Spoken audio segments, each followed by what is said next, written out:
बच्चों, आज का लेक्चर है अपना केमिकल काइनेटिक्स का। आज का लास्ट लेक्चर है केमिकल काइनेटिक्स का। आज हम लोग इसको खत्म कर लेते हैं। Lecture number 32। ठीक है, नेक्स्ट टर्न से हम लोग नया टॉपिक पढ़ेंगे, that is radio activity.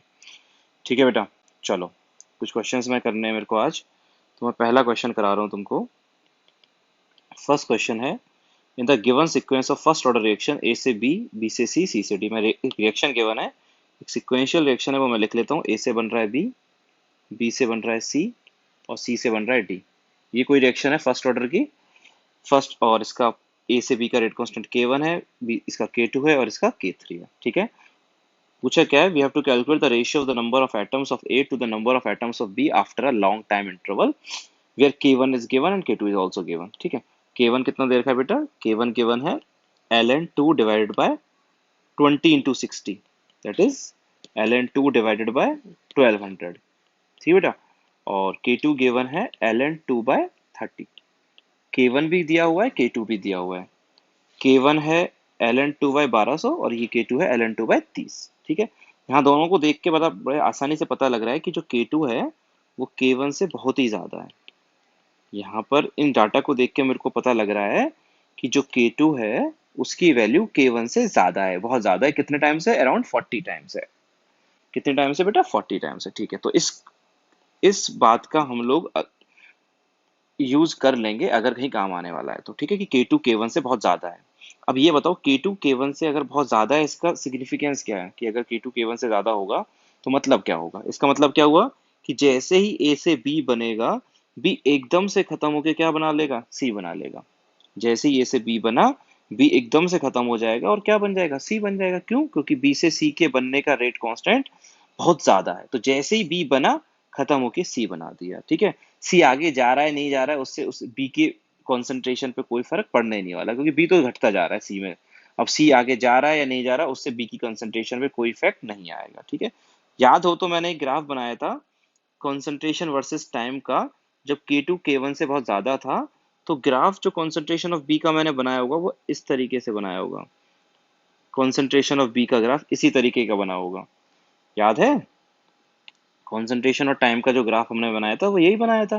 B की जो कॉन्सेंट्रेशन थी वो एकदम से क्या हो रही थी, जैसे ही हुआ क्या था कि ए से बी बन रहा था, और जैसे ही बन रहा था बी खत्म होकर सी बना देता था। मतलब बी की कॉन्सेंट्रेशन ऑलमोस्ट जीरो के अराउंड होगी, और वो लगभग क्या रहेगी? कांस्टेंट ही रहेगी। लगभग क्या रहेगी? कांस्टेंट ही रहेगी, क्योंकि बहुत ही कम होगी। और वो एकदम से कम हो, एकदम से क्या हो जाएगी? ऑलमोस्ट जीरो हो जाएगी। और ऑलमोस्ट क्या रहेगी? कांस्टेंट ही रहेगी, क्योंकि जैसे ही ए से बी बनेगा, बी टूट के सी बना देगा। ये बात तुम्हें क्लियर हो ही गई होगी, समझ में आई गया होगा। ठीक है, चलो फिर। तो इसका मतलब क्या है? अब इसको मैं यूटिलाइज करूंगा किस चीज में? पहले मैं उसे लिखने से पहले मैं rate of appearance of B लिखना चाहता हूँ। पहले मैं rate of appearance of B लिखना चाहता हूँ। क्या हो जाए क्या होगा बेटा? That is K1 into concentration of A की पावर 1। बी के बनने का रेट, मतलब ए से बी बन रहा है तो K1 into concentration of A power में 1। लेकिन बी सिर्फ बन नहीं रहा है, बी घट भी रहा है। बी से क्या बन रहा है? सी भी बन रहा है। इसका मतलब जो बी बना, अब बी के बनने का जो रेट होगा उसमें से हमें बी से सी के बनने घटने के रेट को क्या करना पड़ेगा? माइनस करना पड़ेगा। Minus K2 into concentration of B की पावर 1, यही होगा। ठीक है, अब rate of appearance of B का मतलब क्या है? dB by dt। Rate of appearance of B का मतलब है dB by dt is equal to K1 into concentration of A की power 1 minus K2 into concentration of B की power 1, यही होगा बेटा। ठीक है, dB बाई dt। और मैं क्या बोल रहा था अभी कुछ देर पहले? मैंने क्या बताया था कि जो बी की कंसेंट्रेशन होगी वो ऑलमोस्ट क्या रहेगी? कांस्टेंट ही रहेगी, क्योंकि जैसे ही ए से बी बना, बी खत्म होके क्या बना दिया? सी बना दिया। और पूरा तो खत्म होगा नहीं, क्योंकि फर्स्ट ऑर्डर की रिएक्शन कभी खत्म तो होती नहीं है, लेकिन ऑलमोस्ट जीरो ही होगी। लेकिन और लगभग क्या रहेगी? कांस्टेंट ही रहेगी। इसका मतलब बी की कंसेंट्रेशन में टाइम के साथ कोई चेंज नहीं आएगा। इसका मतलब जो dB बाई dt होगा उसके किसके इक्वल रख सकते हैं हम लोग? जीरो के इक्वल रख सकते हैं। अगर बी की कॉन्सेंट्रेशन टाइम के साथ वेरी नहीं कर रही है, कांस्टेंट है, तो dB बाई dt को मैंने क्या लिख दिया? जीरो लिख दिया। ठीक है, तो यहाँ से बेटा क्या आ जाएगा? यहाँ से आ जाएगा बेटा K1 into concentration of A is equal to K2 into concentration of B. यहाँ से क्या आ जाएगा बेटा? यहाँ से आ जाएगा concentration of A divide by concentration of B is equal to K2 upon K1। और K2 कितना दिया है? K2 दिया है ln2 बाई 30, वैल्यूज पुट कर देते हैं। और K1 दिया है ln2 बाई 1200। कितना आ जाएगा? इसे करोगे तो डिवाइड 40 आ जाएगा। मतलब ए और बी की जो कॉन्सेंट्रेशन का रेशियो आएगा वो कितना आ जाएगा, 40 आ जाएगा। और यही कॉन्सेंट्रेशन का रेशियो होगा और यही क्या हो जाएगा, एटम्स का रेशियो हो जाएगा। तो आंसर जो अपना आएगा वो आएगा इसका 40। तो इसका आंसर कौन सा हो गया बेटा, आंसर हो गया डी। ठीक है, ए की कंसंट्रेशन और बी की कंसंट्रेशन का रेशियो इज इक्वल टू 40, या ए के एटम्स और बी के एटम्स का रेशियो 40 आया। बस इस क्वेश्चन में ध्यान रखना, बहुत सिंपल सा क्वेश्चन है, ज्यादा इसमें कोई सिक्वेंशियल रिएक्शन जो मैंने पूरा इंटीग्रेशन करके एक फॉर्मूला ड्राइव किया था बड़ा सा, है ना, डिफरेंशियल इक्वेशन जिसके अंदर बनी थी, कोई काम नहीं आई। ठीक है, तो ये सवाल बड़ी आसानी से पूछा भी जा सकता है क्योंकि इसमें कोई फॉर्मूला यूज नहीं हुआ है, सिर्फ कॉन्सेप्ट यूज हुआ है। क्या कॉन्सेप्ट यूज हुआ है कि ये जो बी है इसकी कॉन्सेंट्रेशन में टाइम के साथ कोई चेंज नहीं आ रहा। मतलब dB बाई dt लिखने के बाद उसे किसके इक्वल पुट कर दिया मैंने, जीरो के इक्वल पुट कर दिया। तो बड़ी आसान कैलकुलेशंस थी, बस ये अगर कॉन्सेप्ट पता होगा तो ये आंसर आ जाएगा। ठीक है, नेक्स्ट क्वेश्चन देखते हैं, वो भी अच्छा क्वेश्चन है। नेक्स्ट क्वेश्चन पे बढ़ते हैं। हाँ बेटा, नेक्स्ट क्वेश्चन क्या है, for an elementary bimolecular reaction A plus B gives C. ठीक है, एक एलिमेंट्री बाई मोलिकुलर रिएक्शन है बेटा, एलिमेंट्री बाय मॉलिक्यूलर रिएक्शन।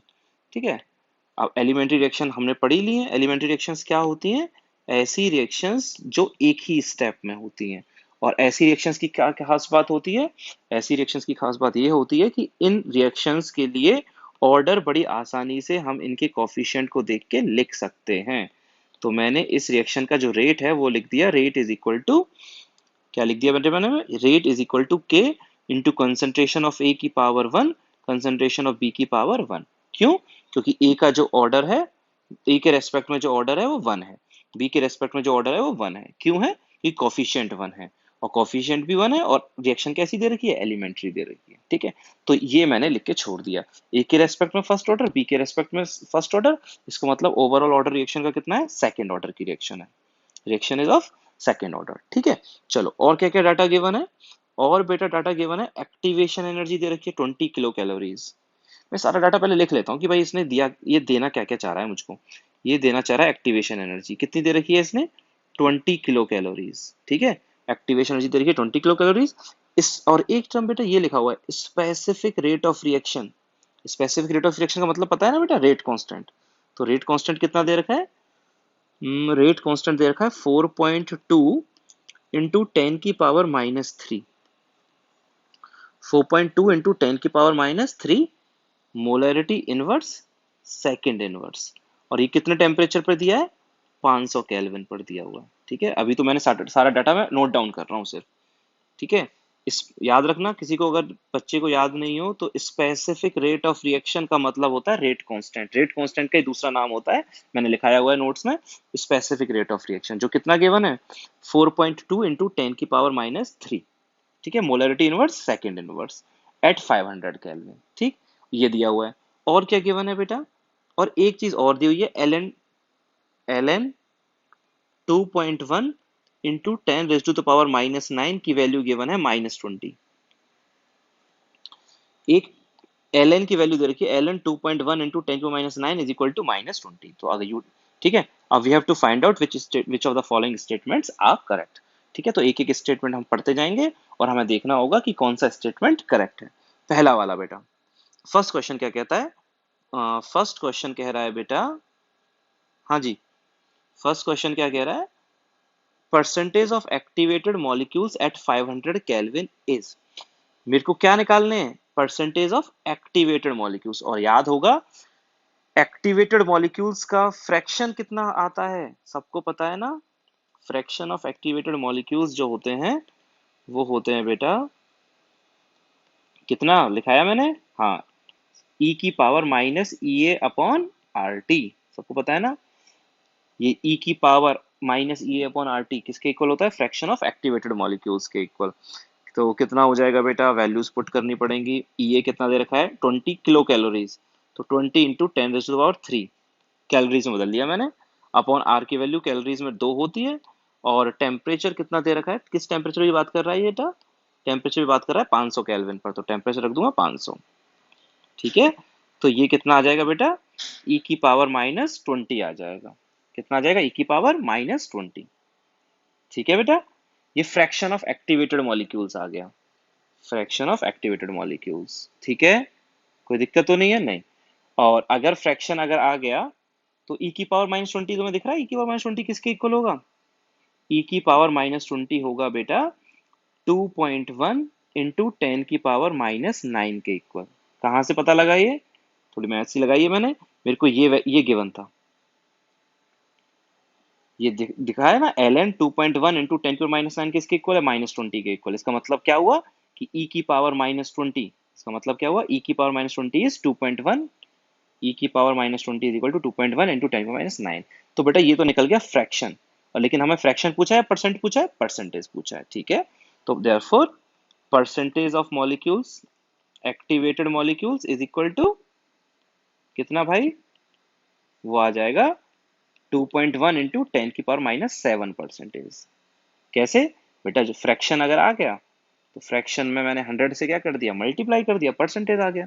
तो इसमें 2.1 इंटू 10 की पावर -9 में 100 का मल्टीप्लाई किया तो आ गया 2.1 इंटू 10 की power -7।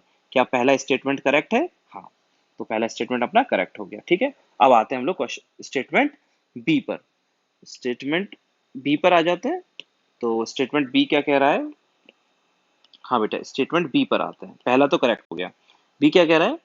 Maximum possible rate of reaction when concentration of and A and concentration of B are both equal to 1 is 2 into 10 raised to the power 6, is 2 into raised to the power 10 की power 6 molarity per second। इसका मतलब कि जो मेरे को निकालना है maximum possible rate of reaction when A and B both are 1 is 2 into 10 raised to the power 6 molarity पर सेकेंड। मेरे को रिएक्शन का मैक्सिमम रेट बताना है, ठीक है। अच्छा, इस रिएक्शन का रेट जो है वो कितना लिखा था मैंने इस रिएक्शन का रेट लिखा था K into concentration of A की पावर 1 कंसेंट्रेशन ऑफ बी की पावर 1। अब रेट किसके इक्वल आएगा? अगर इसने क्वेश्चन ने बोला है कि ए और बी की कंसेंट्रेशन दोनों की 1 हो गई तो रेट किसके इक्वल आ जाएगा? के इक्वल। तो रेट आर मैक्स कब आएगा? किसके इक्वल आएगा? के मैक्स के इक्वल। और के मैक्स किसके इक्वल होता है पता है ना? ए के इक्वल में आता है ना। ये ए के इक्वल क्यों होता है? मैंने तुम्हें क्या बताया था कि जैसे जैसे टेम्परेचर बढ़ाते हो तो रेट कांस्टेंट क्या होता जाता है? बढ़ता जाता है, ठीक है। लेकिन ऐसा नहीं है कि तुम टेम्परेचर बढ़ाते रहोगे और के जो है वो बढ़ता रहेगा। मैंने ग्राफ भी बनाया होगा, याद होगा तो। के वर्सेस टेम्परेचर का हम लोगों ने ग्राफ भी बनाया था। तो ग्राफ कुछ इस तरीके से आया था, जो ग्राफ आया था वो इस तरीके से आया था, ठीक है। कांस्टेंट हो जाता है एक टाइम पर कि जैसे जैसे टेम्परेचर बढ़ाओगे के की वैल्यू बढ़ेगी, लेकिन एक इनफाइनाइटली टेम्परेचर पर के ऑलमोस्ट क्या हो जाएगा? कांस्टेंट, सैचुरेटेड ग्राफ हो जाएगा, कांस्टेंट हो जाएगा। और उस के की जो मैक्सिमम वैल्यू होगी वो किसके इक्वल होती है? आर्हेनियस कांस्टेंट के इक्वल। ये भी मैंने लेक्चर में लिखाया है। तो किसी रिएक्शन के लिए अगर हम बात करें तो उस रिएक्शन का जो रेट कांस्टेंट है वो मैक्सिमम कितना बढ़ सकता है? वो मैक्सिमम हो सकता है आर्हेनियस कांस्टेंट के बराबर, ठीक है। तो रेट मैक्सिमम तब आएगी जब के मैक्सिमम होगा, और किसी रिएक्शन का के मैक्सिमम किसके इक्वल होता है? आर्हेनियस कांस्टेंट के इक्वल होता है, ठीक है। तो मेरा काम है सिर्फ के मैक्स यानी आर्हेनियस कांस्टेंट फाइंड आउट करना। अब आर्हेनियस कांस्टेंट कहां से आएगा बेटा? हाँ जी, आर्हेनियस कांस्टेंट कैसे आएगा? तो निकाल लेते हैं बेटा। के की वैल्यू तो पता ही है हमें, तो कौन सा फॉर्मूला यूज कर लूं मैं? K is equal to A into e की power minus E a upon R T, ठीक है। के की वैल्यू कितनी है? के की वैल्यू गिवन होगी बेटा, कहीं से देखो। के की वैल्यू ये गिवन है, ये मैंने लिखी होगी कहीं पर, ये रहा। 4.2 इंटू 10 की पावर -3 कितने टेम्परेचर पर? 400 केल्विन पर। तो मैं ये यूज कर रहा हूँ बेटा। 4.2 इंटू 10 की power -3 is equal to Arrhenius constant नहीं पता, इंटू इंटू मैं अब वैल्यूज वापस क्यों पुट करूं? क्योंकि e की power minus E a upon R T की वैल्यू तो हमने पहले निकाल ली थी ना। कितनी आ गई थी? e की power minus E A by R T की वैल्यू आ गई थी 2.1 इंटू 10 की पावर -9। तो मैं यही पुट कर देता हूँ, 2.1 इंटू 10 की पावर -9 ही पुट कर देता हूँ। पिछले वाले पार्ट से यूज कर लिया, ठीक है। यहाँ से आर्हेनियस कांस्टेंट आ गया 4.2 इंटू 10 की पावर -3 डिवाइड बाई 2.1 इंटू 10 की पावर -9। ये किसके इक्वल आ जाएगा बेटा? 2 इंटू 10 की पावर 6। मतलब आर्हेनियस कांस्टेंट जो आएगा इस रिएक्शन का वो आ जाएगा 2 इंटू 10 की पावर 6। ये हो गई अपनी किसकी वैल्यू? आर्हेनियस कांस्टेंट की वैल्यू, ठीक है। और यही किसके इक्वल हो जाएगा बेटा, के मैक्स के इक्वल, और यही किसके इक्वल हो जाएगा, आर मैक्स के इक्वल।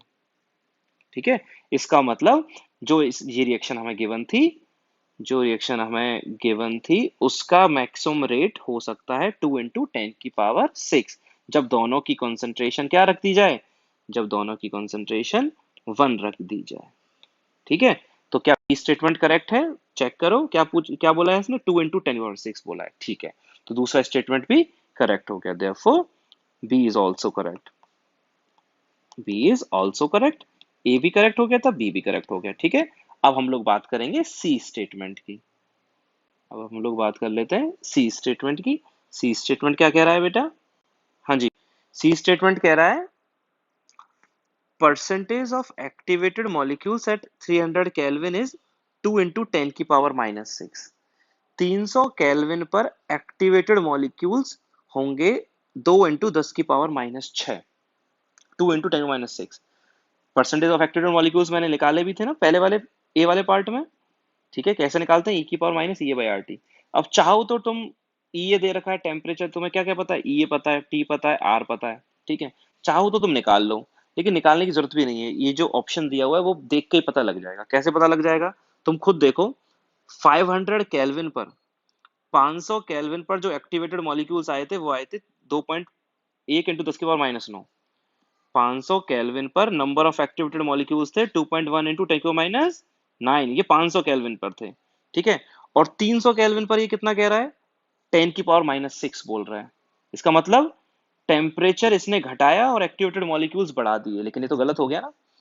क्या बताया था मैंने कि जैसे जैसे टेम्परेचर बढ़ता है नंबर ऑफ एक्टिवेटेड मॉलिक्यूल्स बढ़ते हैं। टेम्परेचर बढ़ाने पर क्या बताया था मैंने कि टेम्परेचर बढ़ाने पर as temperature increases activated molecules increases। ठीक है, तुम टेम्परेचर बढ़ाओगे तो एक्टिवेटेड मॉलिक्यूल्स क्या होंगे, बढ़ेंगे। तो जो एक्टिवेटेड मॉलिक्यूल्स हैं कित पे, 300 केल्विन पर, therefore activated molecules at 300 kelvin will be less than will be less than that at 500 kelvin. कि 300 केल्विन पर जो एक्टिवेटेड मॉलिक्यूल्स होंगे वो कम होंगे 500 केल्विन से, क्योंकि टेम्परेचर जितना ज्यादा होता है एक्टिवेटेड मॉलिक्यूल्स इतने ज्यादा होते हैं। तो सी स्टेटमेंट तो गलत हो गया, इसने टेम्परेचर घटा दिया, 500 से 300 कर दिया, लेकिन एक्टिवेटेड मॉलिक्यूल्स बढ़ा दिए, जो बिल्कुल गलत है। ठीक है, अब आते हैं हम लोग डी स्टेटमेंट पर। डी स्टेटमेंट क्या कह रहा है बेटा, at some temperature rate of reaction can be 4 × 10⁻³ if concentration of A is 2 and concentration of B is 0.1। कि ये कह रहा है बेटा कि रिएक्शन का रेट इतना हो सकता है अगर A की कंसंट्रेशन है 2 मोलर और B की कंसंट्रेशन है 0.1 मोलर। कर लेते हैं बेटा, डी स्टेटमेंट भी देख लेते हैं। रेट क्या फॉर्मूला आया था, rate is equal to K into concentration of A into concentration of B is equal to K, concentration of A कितनी गिवन है 2 और B की कंसंट्रेशन कितनी गिवन है A। ठीक है, ये रेट आ गया। ठीक है, तो rate is equal to K into two into यानी, और K की वैल्यू मैक्सिमम कितनी हो सकती है। अब अगर मैं इस रेट को मैक्सिमम बात करूं, इस रेट, ये रेट मैक्सिमम कब हो जाएगी, जब K क्या हो, मैक्सिमम हो, इंटू 2 इंटू 0.1। ठीक है, K मैक्स मैं पहले ही निकाल चुका हूँ, K मैक्स कितना आया था, K मैक्स मैं पहले ही निकाल चुका हूँ, K मैक्स आया था 2 × 10⁻⁶, तो मैं वैल्यू पुट कर रहा हूँ। तो 2 × 10⁻⁶ इंटू 2 इंटू 0.1 मतलब कितना आ गया, 4 × 10⁵। ठीक है, मतलब क्या किया बेटा मैंने, ए की कंसंट्रेशन गिवन थी, पुट कर दी, बी की कंसंट्रेशन गिवन थी, पुट कर दी। इसको रेट मैक्सिमम चाहिए, तो रेट मैक्सिमम कब होगा, जब के मैक्सिमम होगा, और के मैक्सिमम मैं पहले ही निकाल चुका था 2 × 10⁻⁶। तो मतलब जो मैक्सिमम रेट होगा बेटा रिएक्शन का, जो रिएक्शन का मैक्सिमम रेट होगा वो कितना हो सकता है, वो हो सकता है अपना, कितना मैक्सिमम रेट हो सकता है बेटा, 4 × 10⁵ हो सकता है। ठीक है, इतना रेट हो सकता है, इससे ज्यादा नहीं हो सकता। लेकिन ऑप्शन में देखना रेट कितना दे रहा है कि at some temperature rate of reaction can be 4 × 10⁻³ भाई किसी टेम्परेचर पर जो रिएक्शन का रेट हो सकता है वो 4 × 10⁻³ हो सकता है, जब कॉन्सेंट्रेशन इतनी रखी जाए। 4 × 10⁻³, हम तो क्या कह रहे हैं, मैक्सिमम रेट कितना हो सकता है, 4 × 10⁻5 हो सकता है। इससे कम तो हो सकता है लेकिन इससे ज्यादा नहीं हो सकता। ऑप्शन ने क्या कह रहा है, 4 × 10⁻³ किसी टेम्परेचर पर रिएक्शन का रेट 4 × 10⁻³ हो सकता है। हाँ बिल्कुल हो सकता है, इससे ज्यादा नहीं हो सकता। उसने तो कम ही दे रखा है। तो डी ऑप्शन भी क्या हो गया बेटा, करेक्ट हो गया। तो आंसर कौन कौन से हो गया बेटा, ए करेक्ट हो गया, बी करेक्ट हो गया और डी करेक्ट हो गया। ये तीन अपने आंसर्स हो जाएंगे, ए, बी और डी। ठीक है बेटा। अब नेक्स्ट, ये अपना पूरा चैप्टर खत्म हो गया केमिकल काइनेटिक्स। इसी का एक सब पार्ट है जिसे हम लोग बोलते हैं रेडियो एक्टिविटी, वो हम लोग नेक्स्ट टर्न से स्टार्ट